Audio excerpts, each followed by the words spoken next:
Welcome to the Money, Mindset and Miracles podcast, helping you to grow a predictable and scalable month of high income from your business as gracefully as possible. I'm Rachel Smith, business coach, mindset expert, and the founder of Momentum Mastermind, your 90-day sprint to scaling your business to 5K. Join me every week as I dive into the tips, inspirational stories, and strategies that are going to support you on your journey to growing your awesome business. Hello, and a really warm welcome to this very special podcast episode where I am joined by the fantastic Clair Stevenson. She's going to be talking about one of the key areas that every single business needs to nail in their business. And Clair is going to take you through what you can do to really make your messaging memorable and take the pressure off creating content. I can't wait for you to meet Clair.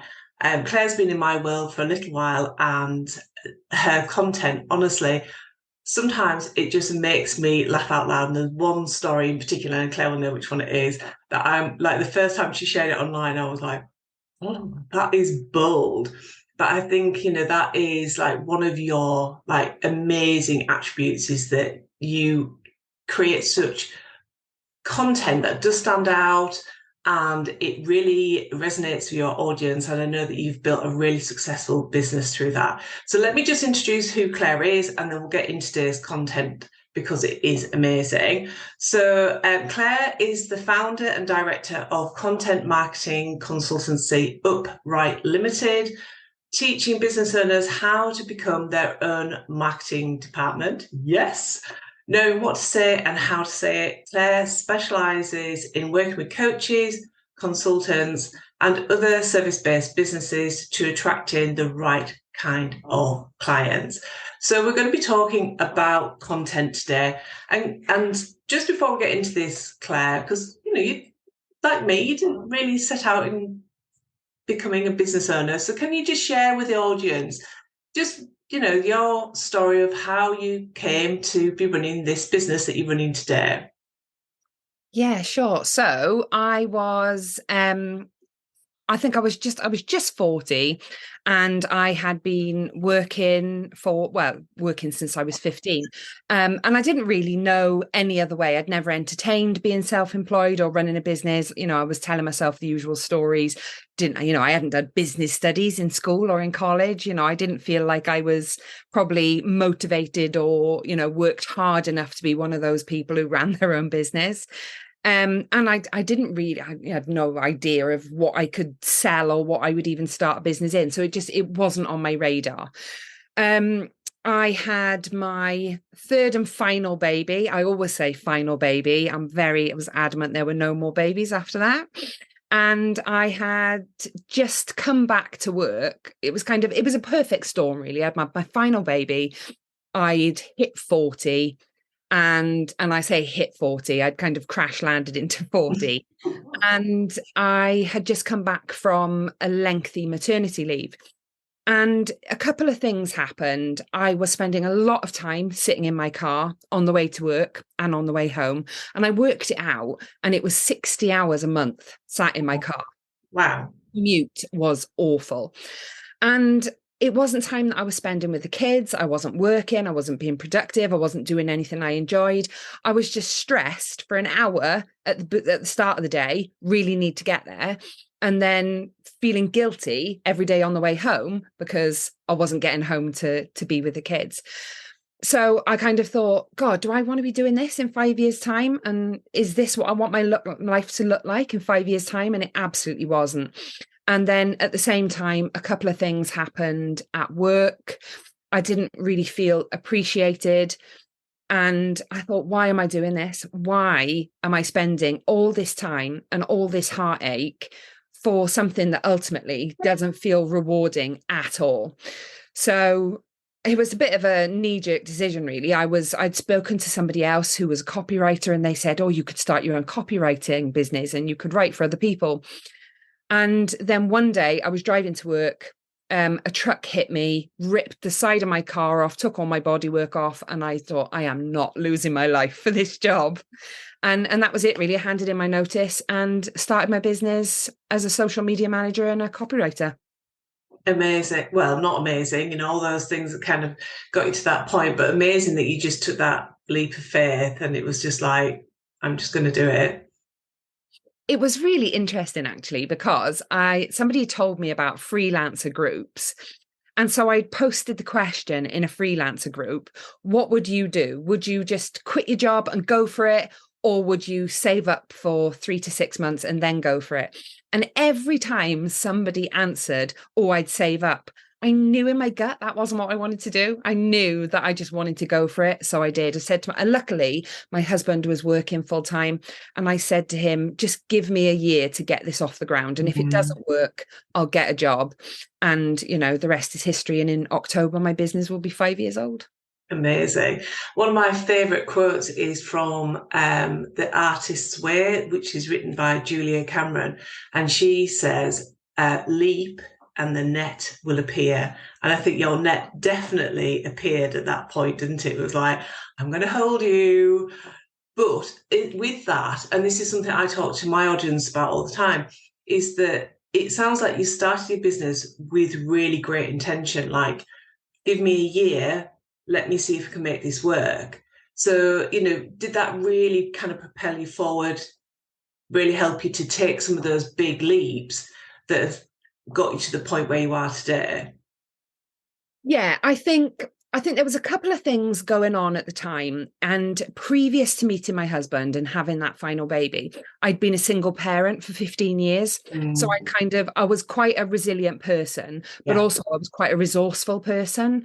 I've had to pay my bills, my own bills. I've been in significant debt. I've been in some really touch and go situations.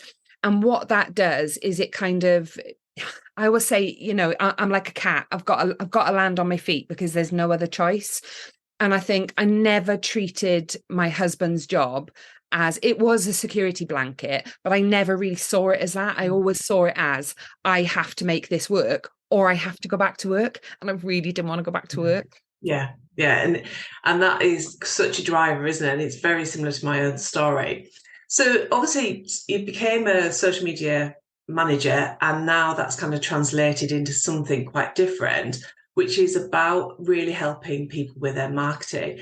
Now, it's one of the biggest challenges I see people struggle with. You know, people come to me and they're doing a lot of things right in their business, but actually being consistent with creating content which is compelling and resonates with their audience and actually is helping them to achieve the results they're wanting is something that people really, really struggle with. So, you know, what is the biggest struggle that you see for online businesses when it comes to creating really good content? So I think for me, the top struggle is that people don't know what to say and they don't know how to say it, right?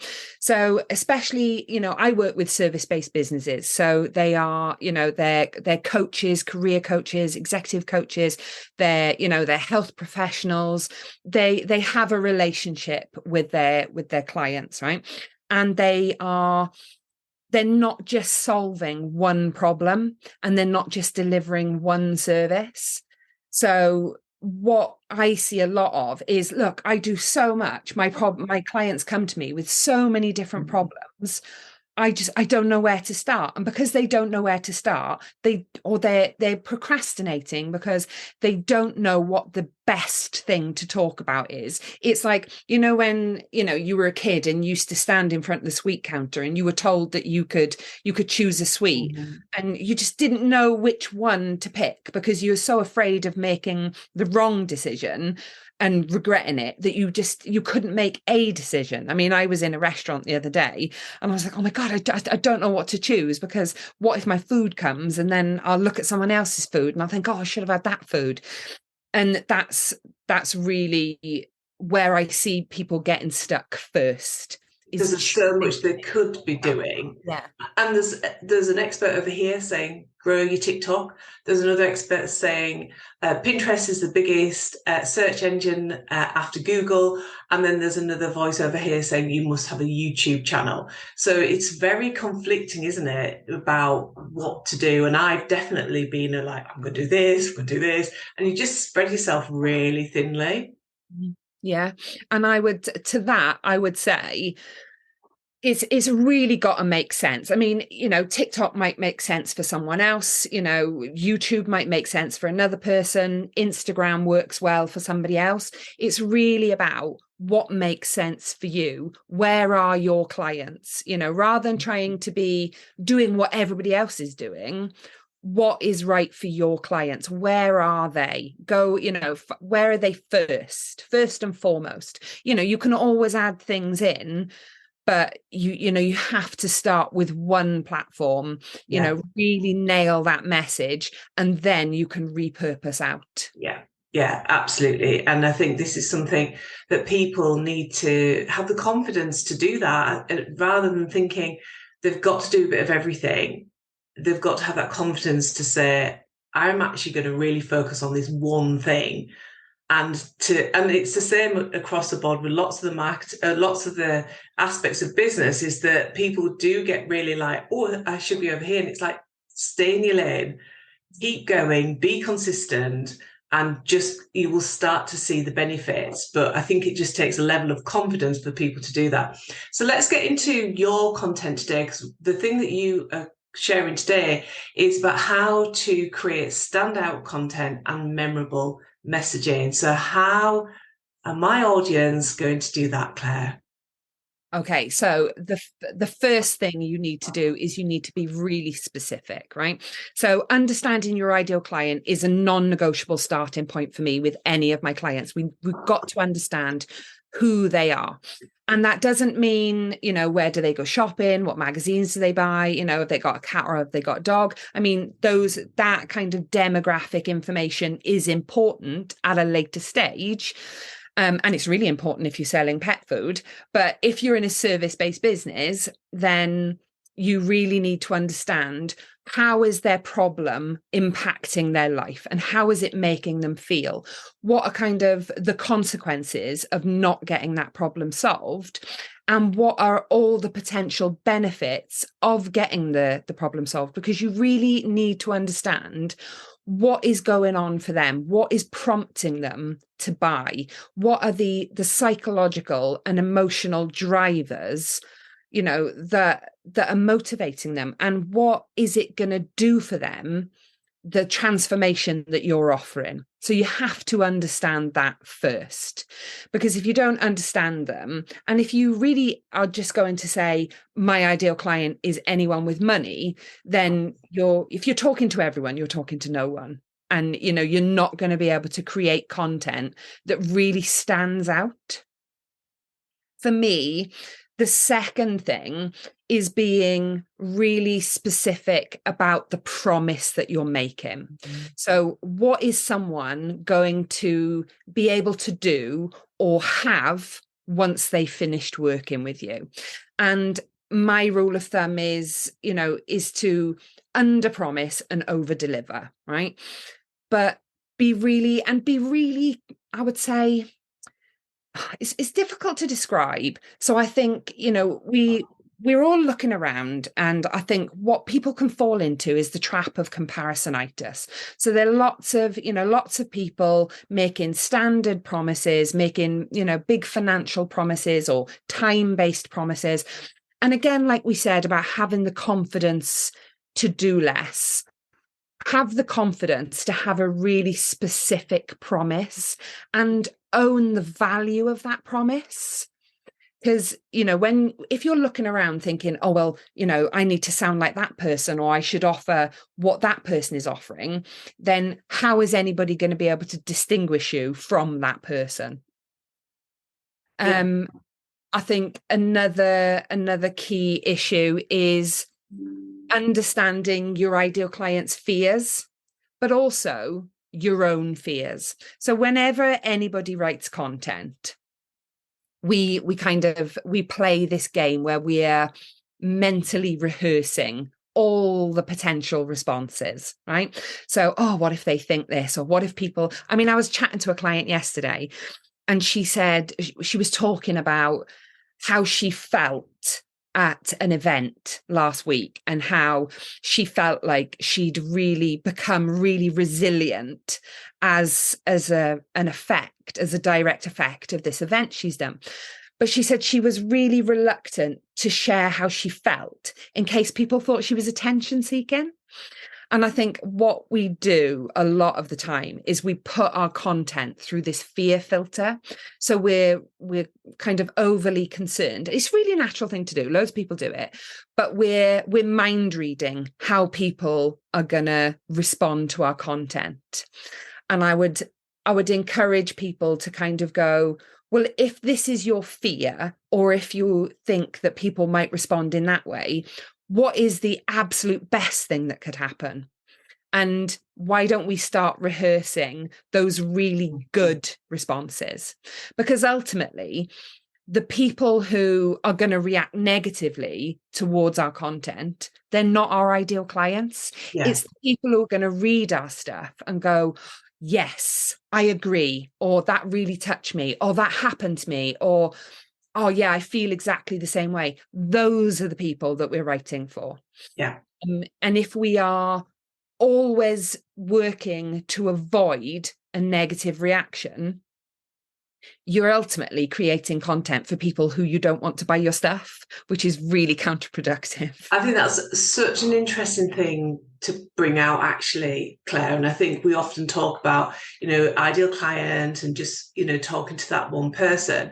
But I think the idea that anybody that you might upset with your content, they're not your ideal client. So just focus on just speaking to the heart of your ideal client. And the more like vulnerable or authentic, or even if you need to call them out on their BS, the more that you can do that and the braver that you can be with your content, the more that you will actually stand out. But it's not just about creating content for standing out.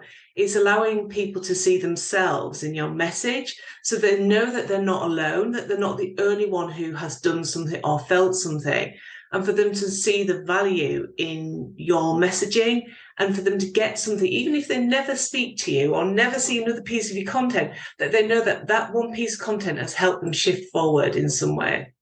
Yeah. So there are two rules of thumb that I've got for writing content. And it's exactly what I said to this client. I said, well, if, people could think that you were attention seeking, but what people think is well out of your control. Yeah. So focus on what you can control. And my number one rule is mean what you say and say what you mean. So even if people disagree with you, which the chances are people are allowed to disagree with you, your business will survive people disagreeing with you. There are plenty of people who disagree with you. There are people who disagree that the world is round. I mean, you can't argue with those people. You are not there to please and placate everybody. You are there to appeal to a certain type of person. And the other general rule, which I think, I encourage all my clients to write their content to, is what do I want someone to know, think, feel, or do when they have finished reading this piece of content? So what do you want them to think about you, about the topic, about your service, about the message? How do you want them to feel about the message, about your service, about you? What do you want them to do? What do you want them to do when they finished reading it? What action do you want them to take? So it's really about giving every piece of content that you create a really important job. Yeah, I love that. I love that. So important, isn't it? I think sometimes when people aren't feeling confident about the content, they're just creating something because then they can tick off that they've created some content. But it's actually the ones that speak to your heart that you remember. But I love that you get your clients to really have intention behind their content creation. Yeah, amazing, Claire. Thank you for that. So obviously you've been in business for 5 years now, and a question that I ask my audience every guest who comes onto the podcast is this question, which is, after 5 years of being in business, and there's going to be your highs and your lows as well in all of that. If you were starting out again right now, what is the one thing that you do differently in your business now? So when I started my business, the person who egged me on, and I didn't need much egging on, told me that the most important thing that I needed to do was work on my mindset, and that I needed to do it constantly. And I did it, and I did it for a while. And when I was doing it, my business thrived. Every time I stopped doing it is when I started doubting myself. I put out offers that didn't work. My messaging went a bit foggy. I was like, oh, I lost a bit of confidence. I lost momentum. And then as soon as I started working on it again, things picked back up again. Mm. So I think if I could kind of travel back in time and stand next to 2018 Claire, I would say, never stop the mindset work. Never stop it. Every single day. Never stop. Because I think it's completely normal for business to have ups and downs and highs and lows. And I wouldn't want anybody who's going through a rough patch in their business to take that personally or think it's a sign of their ability. But I would say that the secret it's not even a secret, I would say the key to resilience and the key to success is the keeping the going with the mindset stuff, really taking care of yourself and really asking yourself, who am I? What am I about? What is important to me? Why do I do the things that I do in the way that I do them? Why is that important to me? And really locking in to who you are. Yeah, I think that, I totally agree with you. On this podcast, there are a stack of mindset resources as well. My most downloaded podcast episode is actually my walking meditation, and it's so surprising that there's so much content on the podcast already, and every time I check the stats, it's the mindset pieces that people keep coming to, because I think we're beginning to understand more and more how important that is. And it's 95% of your mind is your unconscious thoughts, and they drive, how you think, what actions you take. It drives absolutely everything.